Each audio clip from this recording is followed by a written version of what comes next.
Hi, I'm Scott B. Henderson, and I'm a local illustrator and also the moderator to this panel, which is about finances for comic makers. So one of the great things about comics and even books and things like that is it doesn't really necessarily take a lot to put one together. Just get some paper, pen, sketchbook, or doing things digitally like on an iPad or things like that. But if you want that book to go more than your close family friends, or just yourself if you're just doing like a diary, you want to get to more people, print, and that sort of thing, that's when you need money, which people don't have a lot of money, and artists are not well known for being financial planners and good with money and that sort of thing. So with us today, we also have Alex Finbow, who is the publisher of Renegade Arts Entertainment, a Canadian publisher of comics and books and things like that, and as well as Natalie Mark. I have a little bit of a blurb, but I was going to let you guys talk about yourselves next. And so we're going to discuss a little bit. I am not the most financially minded person, so I sort of made this suggestion for the panel because a lot of artists don't know a lot, so they don't know what options there are or what to sort of plan for, take things into account, and that's what I wanted to have that sort of discussion. So I'm definitely going to be probably trying to learn as much as myself here. So welcome, Alex, Natalie. I don't know if you want to give like a little blurb about yourselves to set up some context for who you are. Sure. You can go first. Okay, my name is Alexander Finbow. I am the publisher of Renegade. We're based in Canmore, Alberta. We've got 15 years now in Canada, and I think in Western Canada we're the only, at least this is for the 3 provinces over there, the only dedicated comic and graphic novel publisher at the moment. I'm a writer as well, and the mandate of the company is to create graphic novels for pre-readers all the way through to adults in a diverse, diverse voices in many genres, from humor to horror and everything in between, with a variety of art styles. With a focus on like Western Canada, then Canada, and then hits from around the world. Yeah, that's me. That's it. Okay. Hi everyone, my name is Natalie. I'm a cartoonist and illustrator based here in Winnipeg. I also do arts education as well. And yeah, I make indie comics and other stuff. Recently, I got the Cupcake Award from Cake Chicago. So basically, they provided me with funding, yippee, funding on theme, to produce a comic as well as a mentorship, and that was done with Zach Clemente from Multi-Hem Press. So yeah, excited to be here. My experience with financing comics is mostly very like DIY or through like grants from like the city and the province. So hopefully I can share a bit of that perspective with you guys because it is a bit more difficult for cartoonists, mostly because people in the arts and in general don't really know what a comic is outside of like superhero comics unless they're like really into comics. So there is a lot of hoops you have to go through. Yeah, that's me. Give a little bit more about myself, I guess. I said Scott B. Henderson. I'm a local illustrator. I've done for the last 15 plus or so years. I've been working predominantly for a local publisher, Highwater Press, who does a lot of books, graphic novels and that, geared towards schools and education, and in particular dealing with topics like Canadian history or Indigenous history. I myself am not Indigenous. I work with Indigenous, Métis, and Whig type artists. So lots of well-known books over time. A Girl Called Echo, which is about the Métis. 7 Generations is what kicked it off with David Robertson, about Lane's Cree people, pre-contact as well as going forward, talking about residential schools, things like that. I also do some my own stuff, a lot more, geared myself more towards fantasy, science fiction, action, that sort of stuff. My own self-published graphic novels, The Chronicles of Era, fantasy and steampunk mixed in there.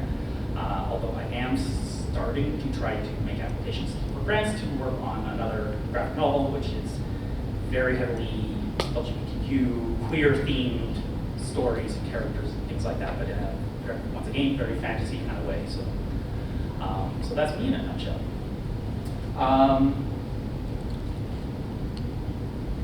I think one of the reasons that I sort of suggested this panel and then got round up to doing moderation for it, just because I am one of those typical artists that is sometimes the starving artist, and that artists are not well known for financial planning, that sort of thing. And they're not always know what options there are other than working 2 full-time jobs and then trying to work on your craft in your spare time when the kids go to sleep and when you're not exhausted and picking away at it, or that wealthy uncle that stokes upon you a big chunk of money. A lot of artists maybe don't necessarily know what options are available to help finance that project. I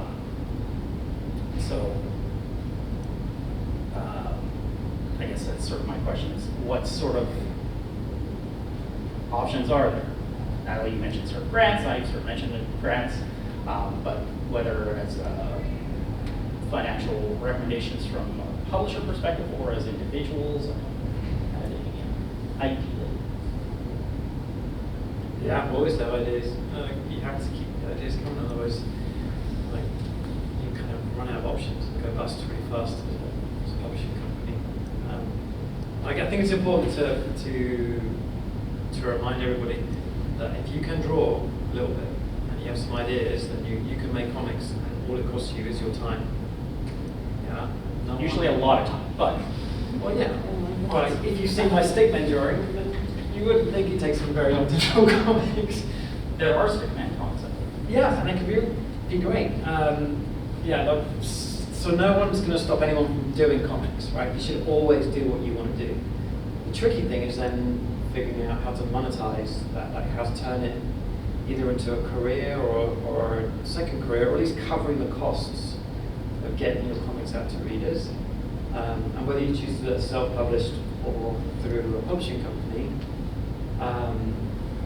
the costs are real, they're still there, right? As a small press publishing company, we don't sit on huge bags of money. Like I spend a lot of time trying to find money to get books into people's hands. And at the moment, if you were to come to me with a graphic novel or a comic book or a cartoon collection, for example, and a lot of the work is done on the book, but we still have editorial input, we've got design work to do, we've got to put the package together for the book, the promotion of it, the marketing campaign, the print process. I'm probably thinking that we're looking at $20,000 to $25,000 in our costs at that point. Okay, let's do the book. It's going to cost this much, and maybe $500 of that, maybe a little bit more is going to the creator at that point. That's an advance to buy the opportunity to work together for the English language or Canadian publishing rights. Now, it's very different to a work for hire deal, if you know what that is, where, say, Scott, we've got this great story, but our writer cannot draw for shit. So we want to work with a great illustrator who knows what they're doing, has a track record, can work to a deadline, and our author really loves their style. So we'll say to Scott, it's not your book, it's this other person's book, but are you into it? And Scott's like, yes, I've done that for other people. I fall in love with these stories, and I love collaborating, and I like to get paid. So that kind of a book, our costs go way up, because now we're paying the illustrator their fee to work on the author's book, if you follow me. Yeah? And we can't do too many of those books, because they're really expensive to cash flow. So once we've got 2 or 3 of those in our production line, say over a 5-year process, there isn't the available money to hire other people to create their book, unless they're really successful already and they have we can say, oh, but you're guaranteed to sell 2,000, 5,000 books in North America just based on your reputation in the marketplace. That changes things significantly, because you've got a baseline of sales, whereas if you were to come into me and pitch tomorrow and start doing the book, my baseline of sales is one put to you. So we're working from that position. So it's high risk, and it's not very lucrative, but as we're going to talk about, there are other ways around being a published creator that you can find money and bring money in. Do you want to talk about grants? Sure, yeah. So where I'm coming from, I did go to art school, but I don't think that's like necessary to pursue comics, but that was really valuable for me because a lot of the things I had to do in art school, because it is an institution that values often a lot of times like white male creative minds, a lot of the opportunities that I had, I made for myself through DIY, and I think having my start doing more like zines, DIY stuff, community building, lended itself a lot to being able to creatively problem solve for funding and stuff like that. Stuff I would do is I would always go to whenever like an arts place or like a group was hosting like an info session and talking about their own thing, like if they had like a collective where they like published like a community zine or like other events, I'd be like, oh, I'm like super into that, so I go to info sessions, I would just go to the events and just like talk to people, and but also help me like make friends as well as like other just like valuable community members that I can like make things with. And so through that, I was introduced more into the contemporary art world, because a lot of times when people do like public programming for creative events, that is more so in like the contemporary art spaces rather than publishing spaces. And so through that, I was like seeing how all of these other organizations and groups of people were making their events happen. So sometimes it was really bare bones, where it's like they would like pull money together, or they would like sell prints, or like do, I guess like the equivalent of like an artist bake sale, where everyone kind of like contributes like pieces to try to like raise funds to make their events happen. And then eventually I like started realizing that the reason why a lot of like arts institutions are able to exist is through grant funding. So there's like the Canada Council of the Arts, which is like the main one, and there's like funding for individual artists, and there's also funding for institutions. So I know that like even some small presses, they like use the grant system. The difference between like the US and Canada, the US has like the big publishing houses, and they're kind of a mess, to be honest. But like because everything in the US is more advertisement and like sponsor based, you have to get someone to invest in your business, even if you're just an artist. That's how like also like, I think that's also how video games get made in the US. But in Canada, because we have the grant system, it's like publicly funded art.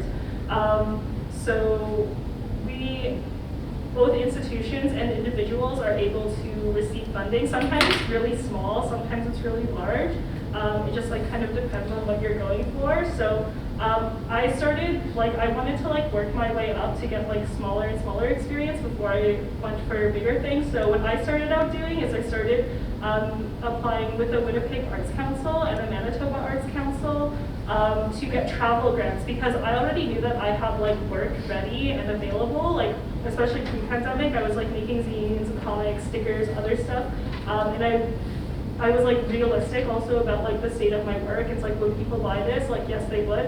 And if you're ever like wondering like how to market yourself and like think if you should make something, you have to think like, would I enjoy this? Because sometimes people are just like pumping out work and it's like not like the greatest quality, and they're not actually selling, and they're like, why aren't they selling it? And it's because they themselves like don't actually like their work. So really, sometimes I think I'm like over particular about like the state of my work, because I'm like, I have to like really like it, because if I don't sell it, I'm stuck with it, right? So I have to like really enjoy the work. So because I was like at least like confident at that level, I felt good enough to start applying for travel grants. And with like grants, I think, especially artists, they think they have to like overhype themselves and have like flowery language to make their like work sound better. But what I found through applying grants is they just want you to answer the questions and like be as like clear as possible. Because something else about applying for grants is it's a jury of usually other artists and culture workers that are reviewing your applications. At least for Manitoba and Winnipeg it is. And so you'll have people who are in completely different like art forms. You'll have like ceramicists looking at your application. You'll have like a filmmaker looking at your application. And so they may not know what comics are. Like I would say most, like on the institutional level, people like do not know what comics are. Like when I was applying, when I was even trying to get my profile made for the Canada Council of the Arts, they were like, yeah, we define comics as like a writer and an artist separately, and like we think of superhero comics. So, but if you apply for graphic novels, and that's different, but it's like they're all the same, right? So it's like people really like don't understand what comics are. So my like original like 3-page CV ended up being 10 pages because I would have to add like explanations, being like, by the way, this is called comics because that's the language, that's what the event is called. Like Comic Studies Society, for example, that's a more academic thing that can like make your grant look better. And I think Candida, who's like local, is like one of the people that like is like one of the main people who like run Comic Studies Society. In like the academic sphere, but yeah, it's just kind of wild to be like you really like have to be like clear. You just can't assume that people know what you're talking about, and so that's like a really big thing with applying for grants. You just like obviously don't assume that they're stupid, but just assume that they like have never heard of a comic in their life because they'll only think of superhero comics. So those are my experiences applying for grants. And yeah, I started out small. Every funding body has their own their own guidelines. So just make sure you like read those. And I think Manitoba Arts Council in particular, they have like a bunch of articles that like will help you, and like they have a bunch of red flags.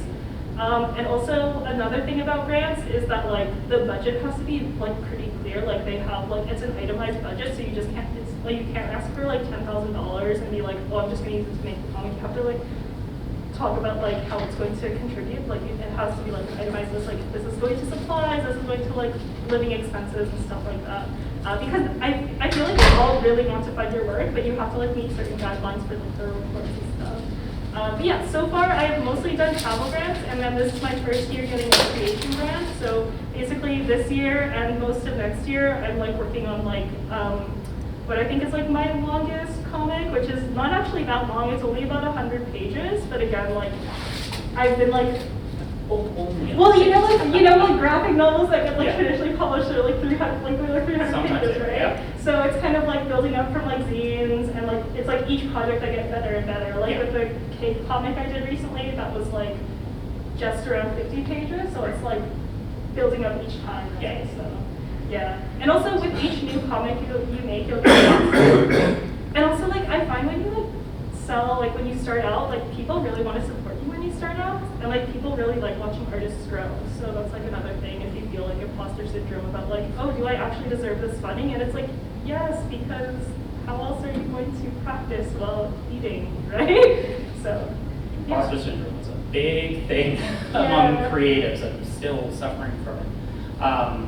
So just with the grants and that, like I only just started to learn about the option for grants late last year. I did apply for a creative grant the beginning of this year. It was I guess declined, but with merit. So what that meant is that they saw value in the project, this LGBTQ queer comic that I'm graphic novel I'm thinking of doing. They saw value in it, but I guess basically it's like, we don't have any more money, so too bad, so sad. So I actually reapplied just again. The deadline for the Create grant through the Manitoba Council is actually October 10th. It's February 10th or something, and October 10th. It's 2 times a year. So we'll see how it goes. As you were saying, as Natalie was saying, there is a lot of very particulars. There's lots of things you got to describe yourself. You got to have your detailed CV, and like anything, even if you're just doing it marketing for yourself or just trying to build up yourself, or whether you're trying to apply to a grant, having those connections make a difference. In case of my CV, I've got a number of years experience, usually doing work for hire illustrations and things like that for high order press and that sort of thing. But it is also building up connections with fans, but also people to be mentors, to help guide you, and then you guide them, and you sort of all high tides, right? It's all ships kind of sort of thing. You just everybody support each other. So as you build up that also gives credibility, or helps to give credibility to your grant application. As Natalie also mentioned, there is a lot of different, for the Manitoba Council anyways, it's the only one that I really kind of looked at.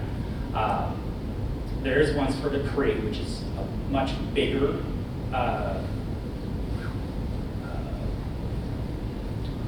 amount that you can potentially get funded for. But then there's a lot of other ones, such as the travel, so to help get funds just to travel, to do research. There's ones for connections and for like teaching, things like that. So there's a couple different ones, and there's even a specialized one for Indigenous people, things like that. At the beginning of this year, or maybe it was the end of last year, Prairie Comics actually did have a separate workshop that did talk about and had somebody from the Manitoba Council talking all about the grants and work through. They generally do want to fund you. They only have so much money, but they do want to fund you. So they do have the guidelines and things like that, but you can also book appointments with them and they can sort of review your application and they can sort of say, oh, well, this is what you can maybe do to tweak it, or if you say apply but it gets denied, then again you can talk to them and they can say, well, this is what was said and this is what maybe could help it to improve. Not certain if it's quite the same with the Canada Council or the Winnipeg ones, it's quite that is involved, but it'd be nice if it was. But yeah, yeah. one of the things I learned, so I attended a bunch of like grant info sessions when I used to live in Toronto, so I went to school out of province. And one of the things I talked about is that like to increase your chances of actually getting a grant, you want to actually talk to the grant officer. I know a lot of people are like shy about that, like I was really shy about that, especially like the first time applying. But they were like, yeah, you have to talk to them because like when you get like funding and stuff, that's like, it's like state funded, right? Yeah. So you want to like be able to like, which is like, you know, I have my own feelings about like state funded art, but like, I guess public art is different from like state funded art because it's not like, you know, like how like modern art in America is like CIA funded or whatever, but it's, so that's a bit different than like public funding. But yeah, so they were talking about like you want to build a relationship with them even if you don't get the grant, you can still like update them being like, oh, I ended up making it, this is like what it looks like, and basically just like let like the institutions know that like you're making things, and that also like contributes to like building those like valuable relationships that will like, you know, like you'll end up creating more things like over time as well. And then when you actually do get like accepted, like when you are able to like write to the grant and like get the funding to like, you know, like not have to like work for a year to like work on a comic full time or something like that, then like they'll, you know, like they'll celebrate with you. And also they have to do their own reports so that they can, you know, get funding and stuff because, you know, like municipal and provincial and federal politics are kind of like a mess when it comes to art funding.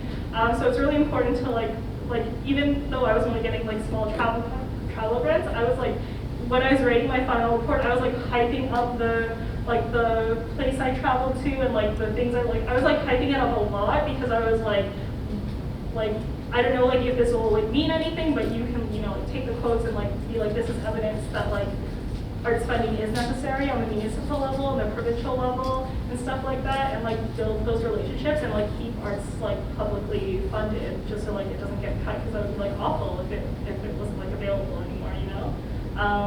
Yeah. I'm curious, like, how does your press get funding, or is it like how did it like start out? Oh, now there's a story. Yeah, because we're talking about the individual artist level, but I'm curious to hear it from like the press perspective, especially because it's like indie, and I find it's really hard for like indie presses to like stay open for really like to like have longevity. You said you've been open for like 15 years. Yeah. So. It is really difficult. Like I spend probably half of my time finding money, like whether it's through lines of credit. So that's through like the investment like way. Well, it's kind of like having a big credit card. Yeah. With the bank. So you have to, Yeah. but also finding creative ways to bring money into the company.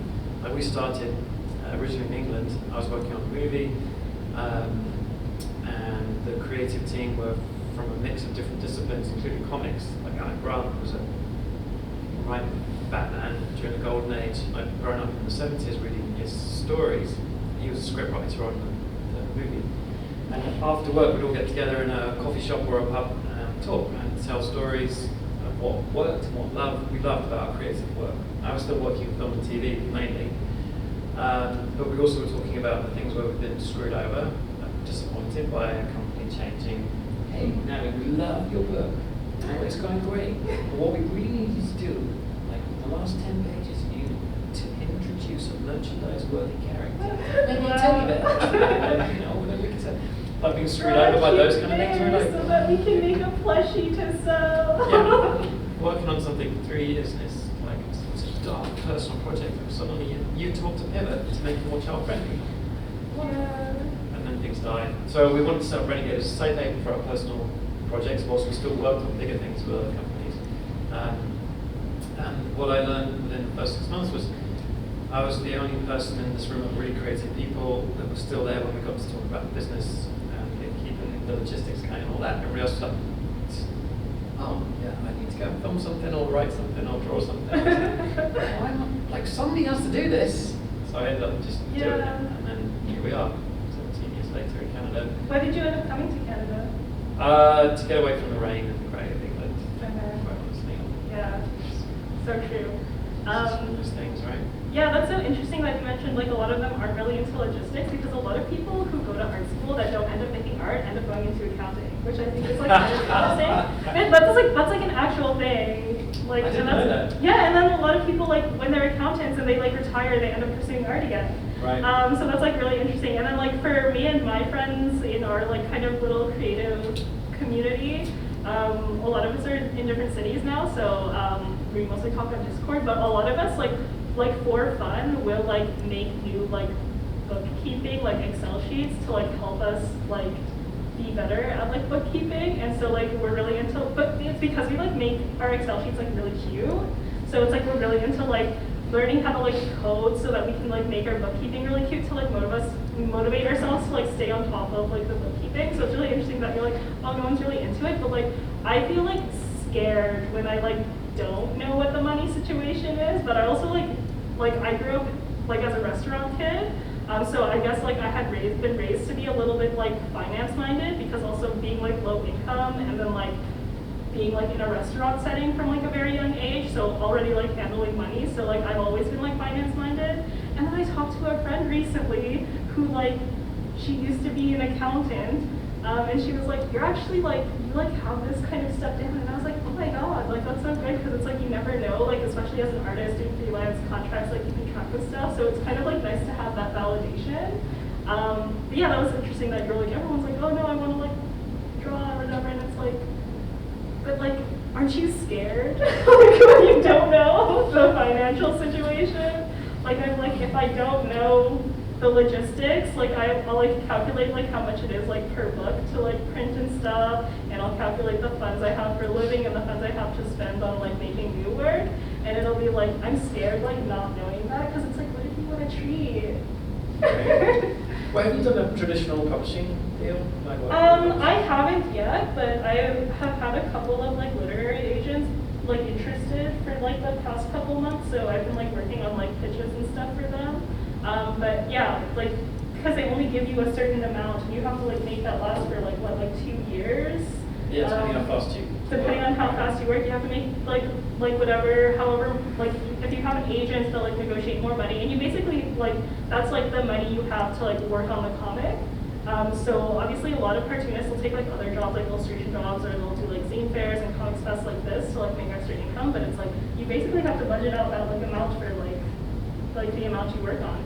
I have a couple friends who are in traditional publishing right now, and they like talk about it.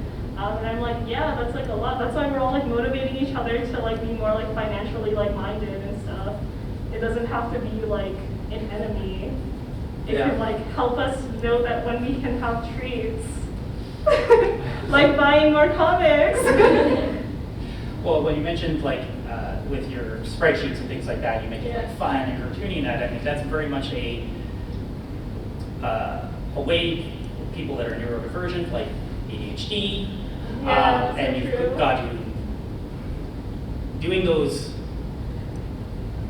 ponderous, uninteresting administrative things can be a real drain. I know it's very hard to get myself motivated, but one tactic to get around that is trying to make it a little bit more fun and breaking it down, and that's definitely something one might need to do with finances and that sort of thing.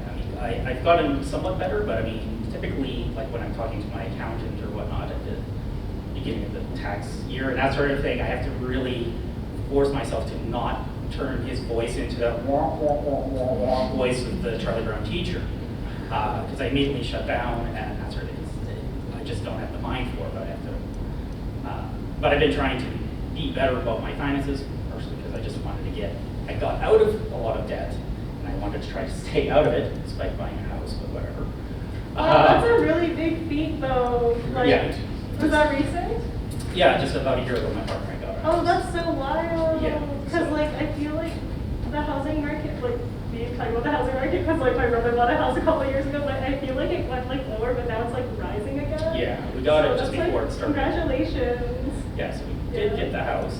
It's still tricky to Yay. manage those finances and that sort of Finances thing. for artists. You can afford a house one You day can. if you are an artist. It's Like- possible. Like everybody else these days, it's usually because both partners are working and sometimes multiple jobs, because I still do have my part-time job in custom frame retail sort of thing. I'm glad I kept my foot in that door because like I do a lot of the work for hire sort of stuff. So with Highwire Press, they basically hire me to do the work. I have a page rate and that sort of things, which is great. They pay me money, that sort of thing. But it's feast or famine. And there's been times when I have the famine, so it's like, well, I guess I'll take a few extra shifts here or whatnot, because for whatever reason I can. Sometimes if there's a delay on one book, it's like, okay, that's fine. I may be working on a second one or something, so I just shift to whatever is going to pay me. But like in the last year or so, I actually had like multiple projects I was working on all get delayed for one reason or another, so it made things very tricky. And I mean, certainly a little bit back to like with the grants, they want it detailed because they basically want to know that you are interested in doing this thing. You're not just asking for money and be like, oh yeah, I got the money now, I'm just going to go waste it on something else. That you have a plan, as well as it being like viable. Like you maybe have a fan base, or it's of a unique perspective that maybe needs to be talked about in the case of graphic novels. I find that granting bodies don't care as much about audience. They just want like good work made. Yes. So, but for them, like, because they're giving out the money, they want to know. It's sort of like Alex, what you were saying about, you know, you've got a book, but it's got to sort of balance out in the end, at the very least, if not be a big success sort of thing. And I think grants work a little bit like that as well. We lose money on budgeting every book. Yeah. So we find ourselves going down that route that so many publishing companies do, where you're hoping a few hits will like bring in enough revenue to cover for all the losses. You don't know when you sit down with a book most of the time. You make it seem to be, this is going to be great. But then a pandemic hits and suddenly like all those books die because they needed that in-person promotion that year. And then you're sitting on thousands of books in the warehouse going, Yeah, I know it's definitely tough. I don't know much about what, with the case of Highwire Press, but I do know that they do apply for a lot of grants and things like that, and that's a big way of how they get their books to go, to get published and that sort of thing. Yeah, can I ask a question? Can you talk more about the financing around publishing and like, can you apply for a grant to like create the book and then pitch it to a publisher?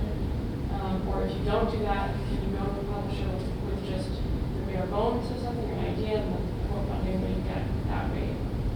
Yeah, that's my question.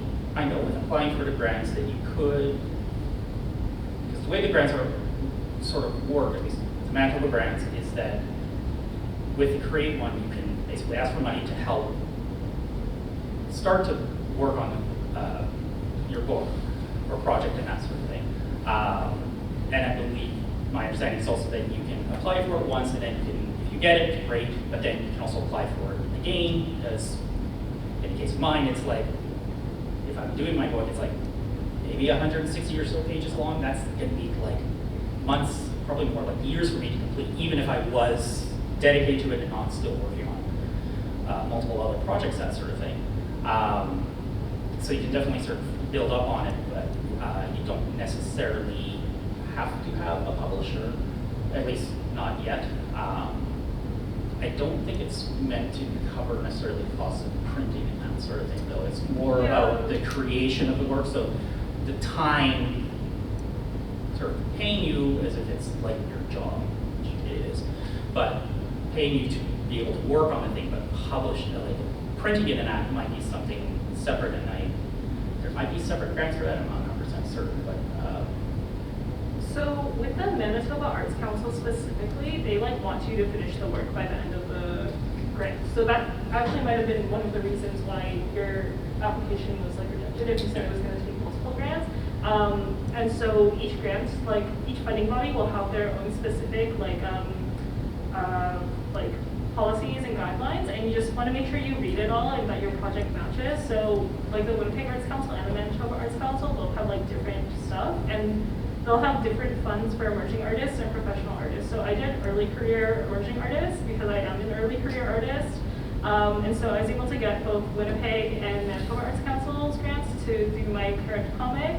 And yeah, they had different parameters, but I was basically like able to find a way to make both of them work. And you just kind of like adjust your language and adjust like the certain specifics to like match their guidelines. And like you might have more perspective on this, but like actually like Ontario had this grant specifically for writers and cartoonists that was called the Recommender Grant, if any of you are Ontario residents. But it was basically like, I think like 10,000 for like a year for a writer or a cartoonist to work on their work, and they partnered with all the Ontario small presses so that one of them would publish your work after.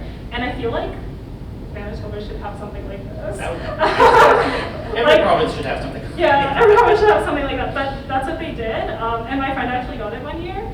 So they were able to like, and there's like a very like small like art like comic, so it was only like 30 pages. And so they were able to do like a small run with like a small press.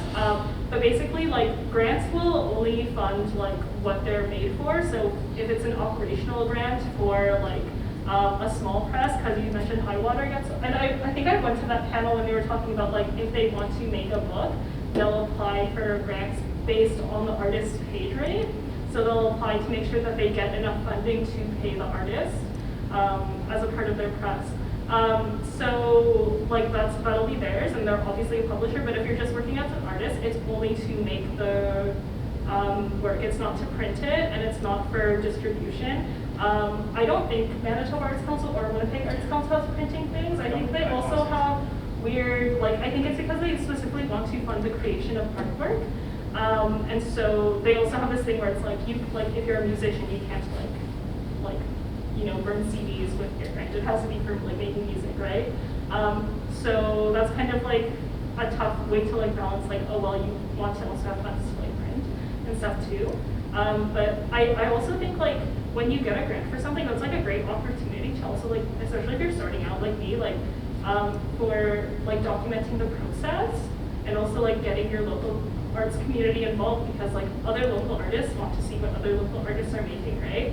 And then that's a way that you can like build up connections to be like, look, I have all these people interested, and then you can start like, I think it's easier for smaller presses to like propose like your finished work versus like traditional publishing, because traditional publishing, like they don't want your comic finished beforehand. They want to work with like an editor like directly and stuff.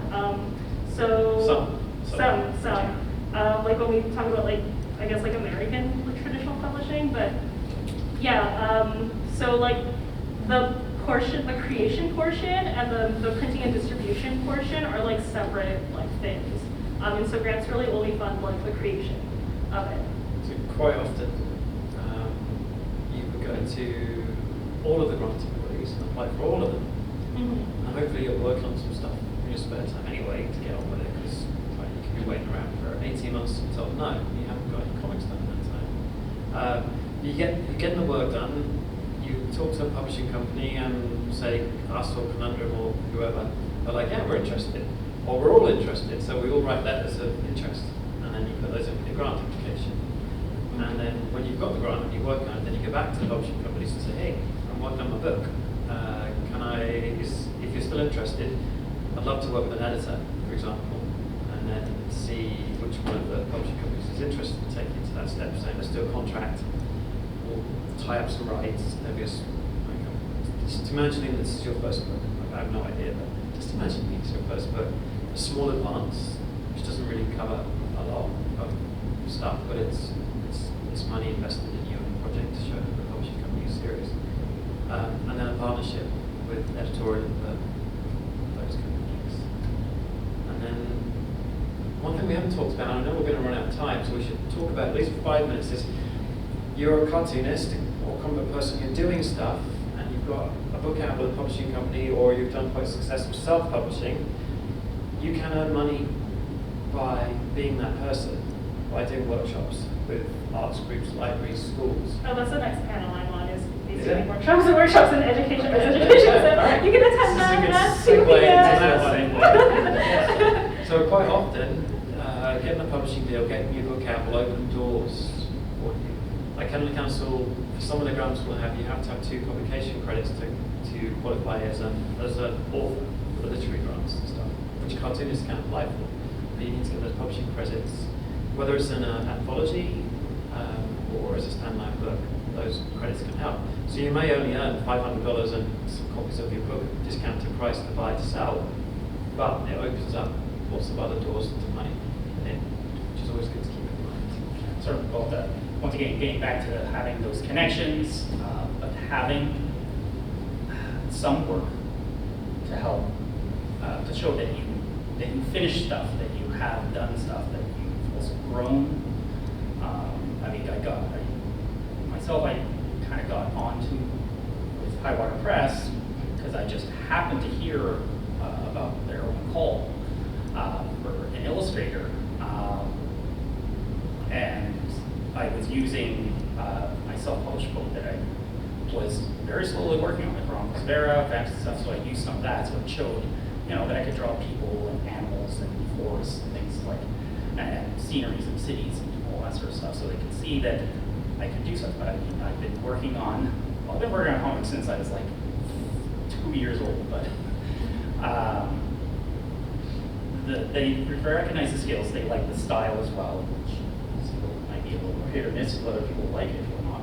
They did, David liked it, Robertson, and from there, and because of the success of 7 Generations, then that led to Sugar Falls, and then other writers wanted to work with me, and so then it starts to build up from that. But it does take a lot of time to build up those connections, but having those connections is definitely important to have.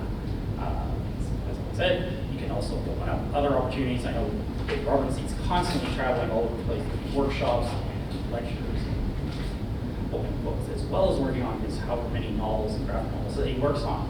And I myself occasionally get invited out to do little talks at schools. It might only be like a little bit.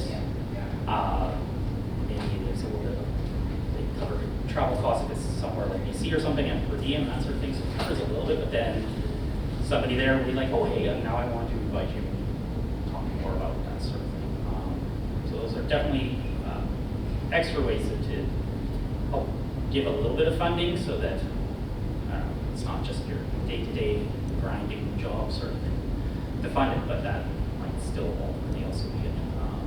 I guess the last option, we probably won't have a lot of time to talk about, but there's things like crowdfunding. That is always also an option. Kickstarter or Indiegogo.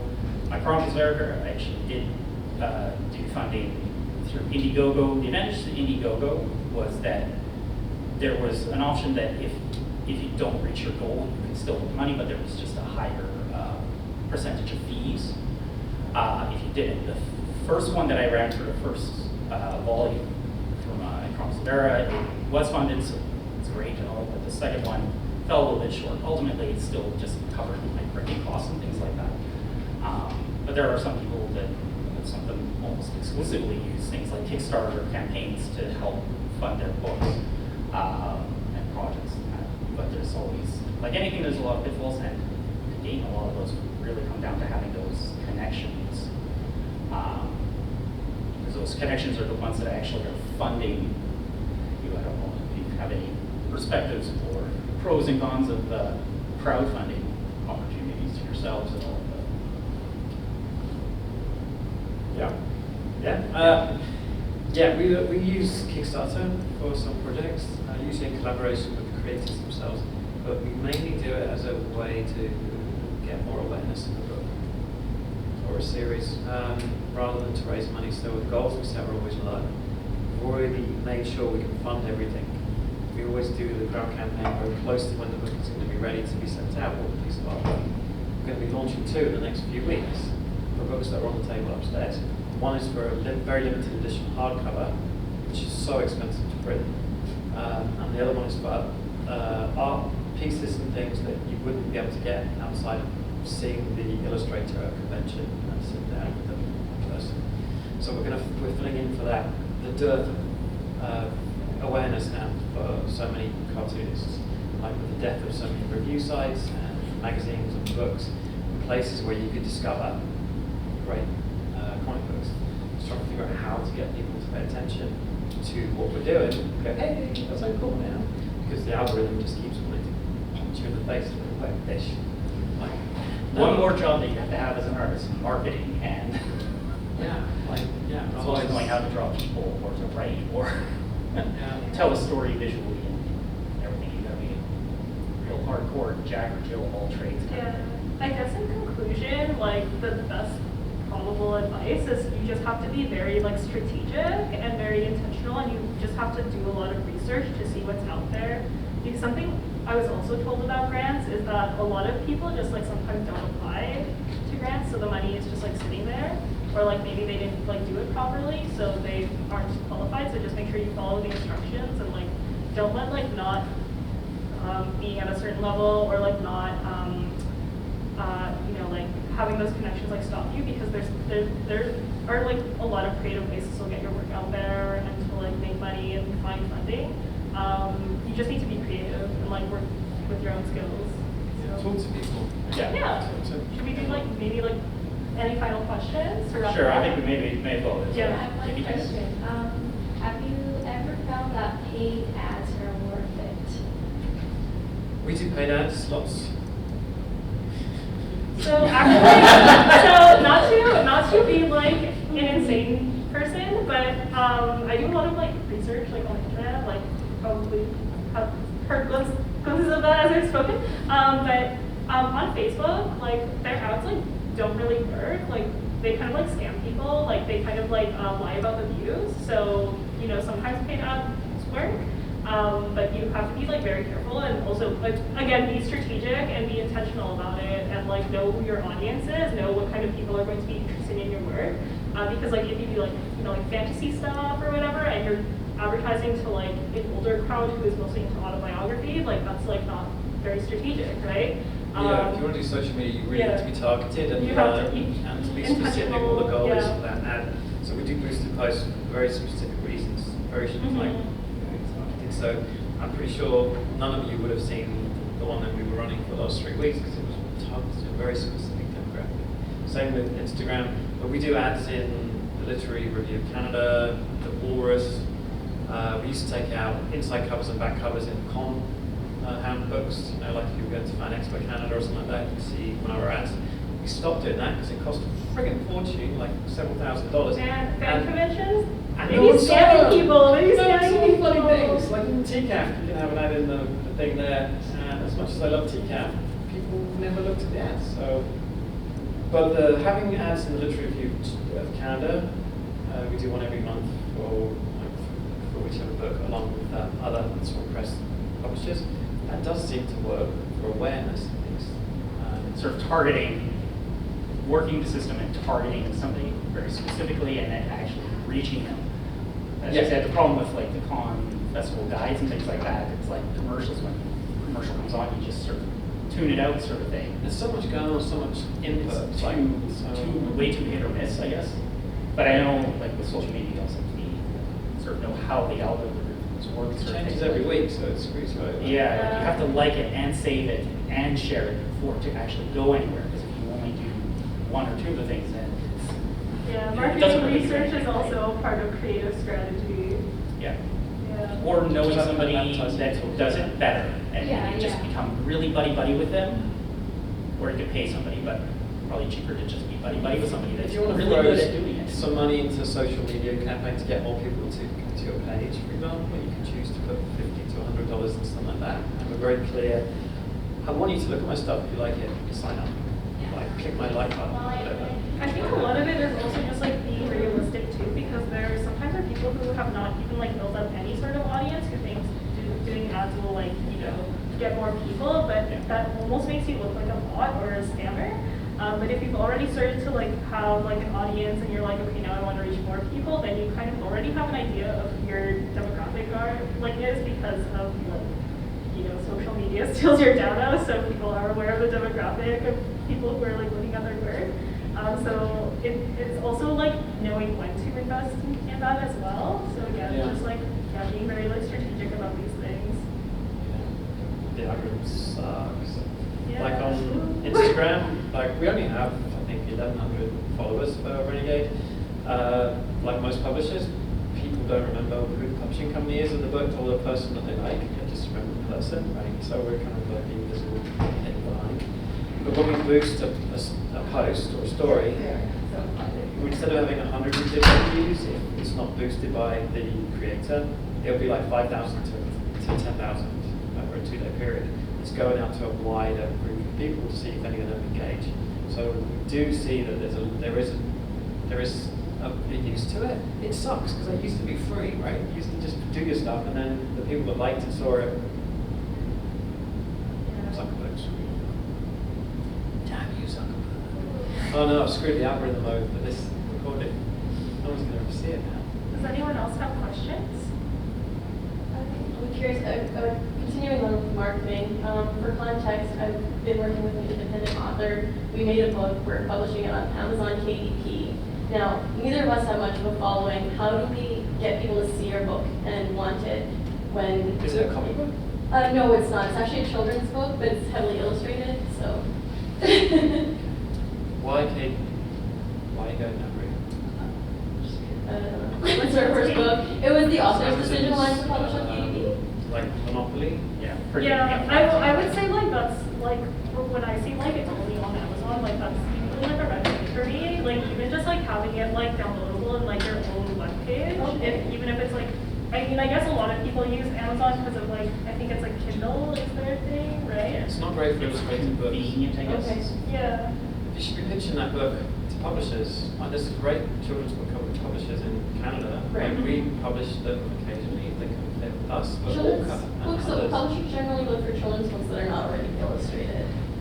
It's from my experience. Like a good publisher like Orca, have you looked at their submission guide? I have, I can look at them again. I wonder if Sal's here. She'd be great to talk to. I also know a lot of people won't publish people without agents as well. Yeah. Yeah. But it's like, but also like agents are like necessary just for you to like get paid regularly. So yeah. But if I think for like self-distribution, I feel like there, I don't know, like if it is just Amazon, I would still have like other avenues like outside of Amazon, because a lot of people just like also like won't use Amazon for like ethical reasons because they like sponsor ICE in the middle. So then what other, wait, so like I could print them, but then how do I distribute them after I? You need to talk to publishing companies before you start printing books. Okay. Because you can end up spending thousands Yeah. on books. Yeah, I don't want to You just have have an a audience. bunch of books and nowhere to sell. Yeah, talk to publishing companies and then also talk to like stores who will do a consignment. Okay. But then they would have to like review it and like they have their own policies. So I would just say like for the self-publishing route, it's really hard because like there are a lot of people who will just like do whatever and like feel entitled to like things, but you actually have to listen to the stores and like these other people's policies. And it's like a huge thing where a lot of people don't listen and will think like, oh well, I just made my book and that's why you have to like carry it. And it's like that doesn't necessarily mean it's like people are going to be receptive to it. And also it's like sometimes it's just like not that the book is bad, it's just like not my cup of tea, right? So you just have to make sure you actually follow the guidelines, and then again, that's like where building relationships like come in handy because like you get to know them and they get to know you, and you'll actually know if you're like a good fit for them. So yeah. Okay, thank you. And then this building is full of people who have printed books themselves. So talk to them about who they're using, how much it costs.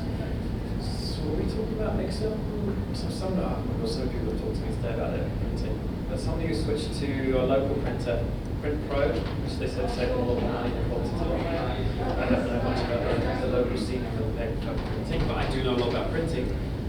So I'm always in quotes negotiating printers or printers. Anyone else question?